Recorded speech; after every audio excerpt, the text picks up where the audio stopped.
is Chantal and welcome to my page. So first thing we did not do yet last time is pray. So we're gonna pray first and then we're gonna go and dig into the Bible, okay? So dear Heavenly Father, thank you so much for blessing us abundantly. Thank you so much for sending your son on Christ for us, Heavenly Father. Thank you so much for just everything, Lord and Father. As I read your word, I pray that you may guide me through it, help me understand and help the world or watching as well understand what you gave us, Heavenly Father, that we may retain information. Amen. Okay, so I'm gonna move to the book of Second Samuel. Again, I'm using NIV. I do apologize. As well, honestly, I know NIV is not the best version because there's a lot of chapters missing, a lot of stuff have been removed. But for beginners, it's really good, such as me. It just gives me more of an understanding than the other book. But honestly, what I do, what I think would be best if you're a beginner like me, do start with something that you understand. And also pray that the Holy Spirit will guide you through what you're reading, open up your mind and you understand and retain the information.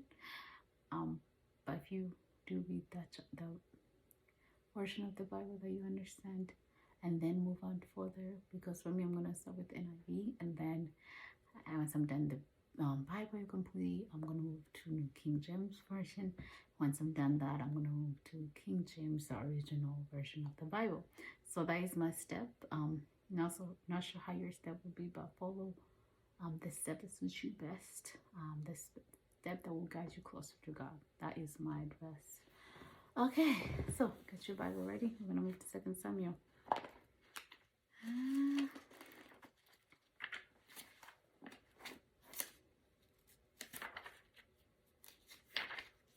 So we stopped at 2 Samuel chapter 1 up to verse 19, and I'm going to go chapter Samuel chapter 2, and we can go to 3rd as well. If you have any comments, go ahead, comment below. And if you want to do a live chat with me, yeah, go ahead as well, comment that you want to do, and it'll be very nice to communicate with one another. But yeah. So 2 Samuel, chapter 2, verse all of them, and I'm going to move to chapter 3. And I do apologize for the name pronunciation. I'm not good at that, and I may stumble sometimes as I'm reading. I apologize for that. Okay. So 2 Samuel 2nd, verse 1. In the course of time, David inquired of the Lord, "Shall I go up to one of the town of Judah?" he asked. Just in case you didn't read the previous chapter, I'm gonna pause. Previous chapter we talked about a man. So this is when Saul was killed, Jonathan was killed. A name from the Amalekites came in, told David from them of how Saul and Jonathan were killed in battle, and then the man was like coming say, hey, like he was king. He was not king yet, but this is when he was gonna be king. But he said, hey, my lord, about you did I know Saul and Jonathan are dead. This is a way to show you that they're dead. And then he told them how they died. He stated that he killed them. So David ordered the Amalekite to be killed because he killed the God anointed. So now this is part 2. And then he sang a sorrow song, a mourning song for them. That was whole chapter 1 summary. You can go as well, read it for yourself. So now we're diving into chapter 2. Okay, so 2 Samuel, 2 verse 1. In the course of time, David inquired of the Lord, "Shall I go up to one of the town of Judah?" he asked. The Lord said, "Go up." David asked, "Where shall I go?" "The Hebron," the Lord answered. So David went up there with his 2 wives, Ahinoam of Jezreel and Abigail, the widow of Nabal of Carmel. David also took the men who were with him, each with his family, and they settled in Hebron and his town. Then the men of Judah came to Hebron, and there they anointed David king over the tribe of Judah. When David was told that it was the men from Jabesh Gilead who had buried Saul, he sent a messenger to them to say to them, "The Lord bless you for showing his kindness to Saul your master by burying him. May the Lord now show you kindness and faithfulness, and I too will show you the same favor because you have done this. Now then, be strong and brave, for Saul your master is dead, and the people of Judah have anointed me king over them." So this is 1 to 7. So far I think this is straightforward. There's not really much I can gather from here. I feel like this is straightforward. I'm gonna also do some pause and also try to review the chapter we just read, or course of the verse we just read, and try to analyze it. First time for this, by the way. But if you do get something out of it, do comment below. I'll be very, very intrigued to find out things. So the second Samuel 2 verse 8 now. Meanwhile, Abner, son of Ner, the commander of Saul's army, had taken Ishbosheth, son of Saul, and brought him over to Mahanaim. He made him king over Gilead, Asherah, Jezreel, and also Ephraim, Benjamin, and all Israel. Ishbosheth, son of Saul, was 40 years old when he became king over Israel, and he reigned for 2 years. The tribe of Judah, however, remained loyal to David. The length of time David was king in Hebron was over Judah was 7 years and 6 months. Abner, son of Ner, together with the men of Ishbosheth, son of Saul, left Mahanaim and went to Gibeon. Joab, son of Zeruiah, and David's men went up and met them at the pool of Gibeon. One group sat down on one side of the pool, and one group on the other side. Then Abner said to Joab, Let's have some of the young men get up and fight hand to hand in front of us. All right, let them do it, Joab said. So they stood up, were counted off, 12 men from Benjamin, and Ishbosheth, son of Saul, and 12 men from David.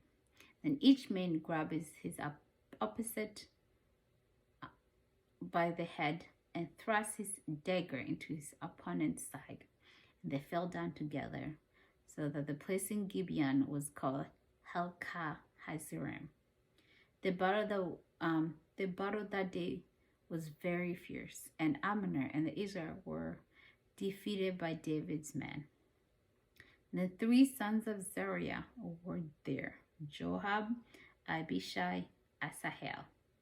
Now as Asahel was as fleet-footed as a wild gazelle. So it means he was really quick. He chased Abner, turning neither to the right nor to the left as he pursued him. Abner looked behind him and asked, "Is that you, Asahel?" "It is," he answered. Then Abner said to him, "Turn aside to the right or to the left. Take one of your young men and strip him of his weapons." But Asahel would not stop chasing him. Again, Abner warned Asahel, "Stop chasing me. Why should I strike you down? How would I look to your brother Joab in the face?" But Asahel refused to give up the pursuit. So Abner thrust the butt of his spear into Asahel's stomach, and the spear came through his back. He fell there and died on the spot. And every man stopped when they came unto the place where Ashmael had fallen and died. But Joab and Abishai pursued Abner, and as the sun was setting, they came to the hill of Ammah, near Giah, on the way to the west, the land of Gibeon. Then the men of Benjamin rallied behind Abner. They forced themselves into a group and took their stand on the top of the hill. This is verse 26. Abner called out to Moab, "Must this sword devour favor? Must this sword devour forever? Don't you realize that this will end in bitterness? How long before you order your men to stop pursuing their fellow Israelite?" Joab answered, "As surely as God lives, if you had not spoken, the men would have continued pursuing them until morning." So Joab blew the trumpet, and all the troops came to the halt. They no longer pursued Israel, nor did they fight any more. All that night, Abner and his men marched through the Arabah. They crossed the Jordan, continued through the morning hours, and came to Mahanaim. Then Joab stopped pursuing Abner and assembled the whole army. Beside Asahel, 19 of David's men were found missing, but David's men had killed 360 Benjamin who were with Abner. They took Asahel and buried him in his father's tomb at Bethlehem. Then Joab and his men marched all night and arrived at the Hebron by daybreak. The war between the house of Saul and the house of David lasted a long time. David grew stronger and stronger, while the house of Saul grew weaker and weaker. So, that's verse 3, sorry. I am just going on. Okay, so a summary of it. So we see that there's a battle between the house of David and the house of Saul.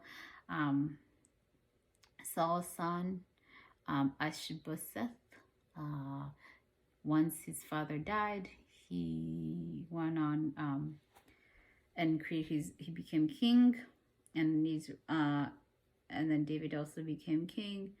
Now people supported him, and other people supported David. So now there's a quarrel between both house of David and half of Saul's son Ishbosheth. But it turns out that David killed more of the people, Benjamin tribe of Ishbosheth, compared to how many they were lost. So in total, what I'm getting for this is that God is victorious. Because David, for me, this is my personal opinion, sorry, but to me, David kind of, to me, represent Jesus, and how Saul represent people who refuse to follow God. Like, they are chosen, because Saul was chosen by God, right, to be anointed as king, a representative to the people. And he was to follow God rules, God 10 commandments, but in a way, but he refused. David, though, was a faithless follower, and he continued for God throughout his whole life, right? So because Saul refused to follow God, hence why he died, right? And he reigned no more. Even God said, sometimes you read through, so you will reign no more, nor your children. So his generation reign was over. So once he died, David took over. So as you can see how Saul represent us, in my opinion, he represent us as Christians, who already know the truth, who follow the truth since we're kids. But as time goes, we stray away because we think we're better, we know better. And I'm a victim of that, I'm not gonna lie. Like I said before, I was Adventist. I grew up as an Adventist, a Christian. But as I got older, I stray away from it. And I remember God would, he would call me, honestly, he would call me. Until now, I'm still being called. I'm not gonna lie. It is like Satan has such a strong hold on me, and I feel like sometimes I'm like trapped. But I thank God that I have the opportunity to actually get to know him and to have a more stronger connection than I did before when I was younger in my previous time. But yes, to me, David does represent Jesus in a way that if we follow him, no matter what we face, like you see how Saul man and David men were fighting, and they were through war, and how even through their time, God showed mercy, and he showed his presence through Saul men, and they were still between the battle, right? They were strong, but they conquered the battle. They lost less men compared to what Saul people lost. So if you follow, in my opinion, that's what I'm getting on my VR. But and if you have any other feedback, please comment below. But what I'm seeing right now is that if you continue to follow God, God will continue blessing you, and you will be highly favored. You like all of us are His children, and He does. The Bible does say God does rejoice when one is called. When if 1,000 sheep are lost and one come back, He rejoices with that. So He likes when we go back to Him. You may have known Him, and you decide to stray away, but once you come back, He will welcome you with open arms. And He will bless you abundantly, like beyond. Like David, look at him, this man. Even through battle, he's not even in prison there. Just a representation of him. Through the man that were battling, for him, conquer. So you see what I mean? If you just represent God through your character, your daily life, in life, you will conquer. God will provide you victory over everything. Yeah. But that is so far what I'm gaining from chapter 2 of 2 Samuel. If you have an opinion, go ahead. But now we're going to move to chapter 3. We're going to try to do 2 chapters. I do apologize, it's going to be a little bit longer of a video than the previous one. But I'm trying to see how, I don't know, I find that when you talk about God, it's just, time flies. It really does. So let's continue with chapter 3 of 2 Samuel. The war between the house of Saul and the house of David lasted a long time. David grew stronger and stronger, while the house of Saul grew weaker and weaker. Sons were born to David in Hebron. His firstborn was Amnon, the son of Ahinoam of Jezreel. The second son is Gilad, the son of Abigail, the widow of Nabal of Carmel. Third, Absalom, the son of Amakai, daughter of Talmai, king of Geshur. The fourth, Adonijah, the son of Haggith. The fifth, Shephatiah, the son of Abital. Eighth, Uriam, the son of David's wife, Eglah. These were born to David in Hebron. During the verse 6 of 3rd of chapter 3, during the war between the house of Saul and the house of David, Abner had a strengthening his own positioning in the house of Saul. Now Saul had a concubine named Rizbah, daughter of Aiah, and Ishbosheth said to Abner, "Why did you sleep with my father's concubine?"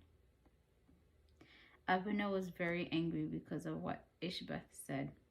So he answered, "Am I a dog head at Judah's side? This very day I'm loyal to the house of your father Saul and to his family and friends. I haven't handed you over to David, yet now you accuse me of offensing involving this woman. May God deal with Abner, be it ever so severely if I do not do for David what the Lord promised him on earth, O-A-T-H, I can't say that word, and transfer the kingdom from the house of Saul and establish divide throne over Israel and Judah from the Dan to Beersheba." Ishbosheth did not dare to say anything say another word to Abner because he was afraid of him. Then Abner sent a message on his behalf to David. "Whose land is it? Make an agreement with me, and I will help you bring all Israel over to you." "Good," said David. "I'll make an agreement with you, but I demand one of things of you. Not come into my presence unless you bring Michal, daughter of Saul, who, when you came to see me." Then David sent a messenger to Ishbosheth, son of Saul, demanding, "Give me my wife Michal, whom I betrothed to myself for the price of 100 Philistine foreskins." So Ishbosheth gave order and had taken away from her husband Paltiel, son of Laish. Her husband, however, went with her, weeping behind her all the way to Beriam. Then Abner said to him, "Go back home." So he went back. Abner conferred with the elder of Israel and said, "For some time you have wanted to make David your king. Now do it, for the Lord promised David, 'By my servant David I will rescue my people Israel from the land of the Philistines, from the hand of all their enemies.'" Abner also spoke to the Benjamites in person. Then he went to Hebron to tell David everything that Israel and the whole tribe of Benjamin wanted to do. When Abner, who had 20 men with him, came to David in Hebron, David prepared a feast for him and his men. Then Abner said to David, let me go at once and assemble all Israel for my lord the king, so that they make a covenant with you, that you may rule over all that your heart desire. So David sent Abner away, and he went in peace. Now this is verse 22 of chapter 3. Just then David made Joab return from a raid and brought with them a great deal of plunder. But Abner was no longer in David in Hebron, because David had sent him away, and he had gone in peace. When Joab and all the soldiers with him arrived, he was told that Abner, son of Ner, had come to the king, and that the king had sent him away, and that he had gone in peace. So Joab went to the king and said, "What have you done? Look, Abner came to you. Why did you let him go? Now he is gone. You know Abner, son of Ner. He came to deceive you and observe your movement and find out everything you are doing." Joab then left David and sent messenger after Abner, and they brought him back from the cistern in Asariah. They brought him back from cistern at Syria, but David did not know it. Now, when Abner returned to Hebron, when Abner returned to Hebron, Joab took him aside into an inner chamber, as if to speak with him privately, and there to avenge the blood of his brother Asahel, Joab stabbed him in the stomach, and he died. Later, when David heard about this, he said, "I and my kingdom are forever innocent before the Lord concerning the blood of Abner, son of Ner. May his blood fall on the head of Joab and his whole family. May Joab's family never be without someone who has a running sore or leprosy, or who leans on crutches, or falls by the sword, or who lacks of food." Joab and his brother Abishai murdered Abner because he had killed their brother Asahel in the battle of Gibeon. Then David said to Joab and all the people with him, "Tear your clothes and put on sackcloth and walk in the morning in front of Abner." King David himself walked behind the bier. They buried Abner in Hebron, and the king wept aloud at Abner's tomb, and all the people wept also. The king sang his lament for Abner. Should Abner have died as the lawless died? Your hands were not bound, your feet were not flattered. You fell as one falls before the wicked. And all the people wept over him again. Then all the king urged David to eat something while it was still day. But David took an oath, saying, "May God deal with me, but eat ever so severely if I taste bread or anything else before the sun set." All the people took note and were pleasant. Indeed, everything the king did pleased them. So on the day, all the people were there, and all Israel knew that the king had no part in the murdering of Abner, son of Ner. And the king said to his men, Do you not realize that the commander and great man has fallen in Israel this day? And today, though I am the anointed king, I am weak, and this son of Zeruiah are too strong for me. May the Lord repay the evildoer according to his evil deed. And that is chapter 3 of Second Samuel. I know it's over 30-minute long video, which I was not expecting. But if you comment below what you got from this verse, what you take on it. If you have any question, I try my best to answer it. And if I can't, I ask someone who can also try to answer it. But yeah, it was pretty intense. This is what I mean. The Bible does not leave you behind. You will tell. It will show you everything, even in detail, about the stomach killing. Girl, to me, I'm not like I mentioned before, I do not like war. But sometimes you cannot be oblivion towards it. So with the sinful world, it is always gonna happen. Especially at this time right now, we're going through with everything. With the wars going on, Ukrainian and everything, it's just, I'm telling you, it's a lot. Sometimes you just feel like it. I don't know, maybe it's just me, but sometimes you just don't want to even hear about it. Don't even see it. You don't want to. You just, it's too heartbreaking. And then recently, the killing of those little kids in school, and it's just, sorry. Well, it's just a lot going on this time. So, like I mentioned, the Bible does mention a lot, and from what I got from this, just for the 3rd chapter, is how David, his character is very, very kind and very loving. Like even Abner was Saul, like second-hand man in battle, like he was a god type of person, right?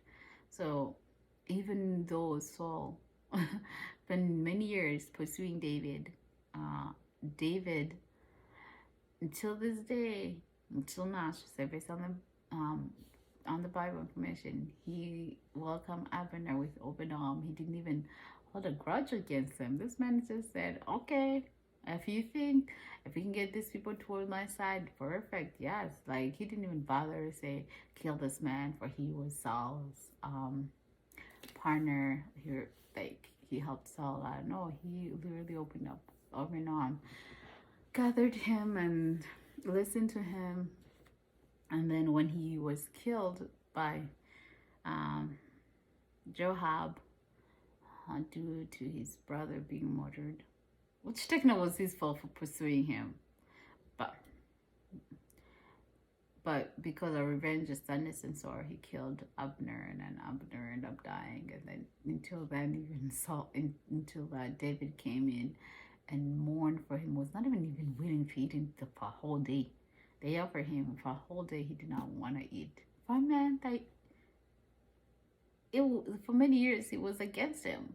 Like even after Saul died, this man took Saul's son and made him king, and build a quarrel between Israelites just because one part wanted Saul and the other part wanted David, and he didn't want to accept that David was the God-appointed person to be their king at that time.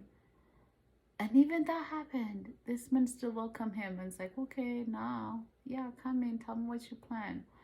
And when he died, he mourns and mourns for him. His character is just, it's amazing. And I wish everybody had that.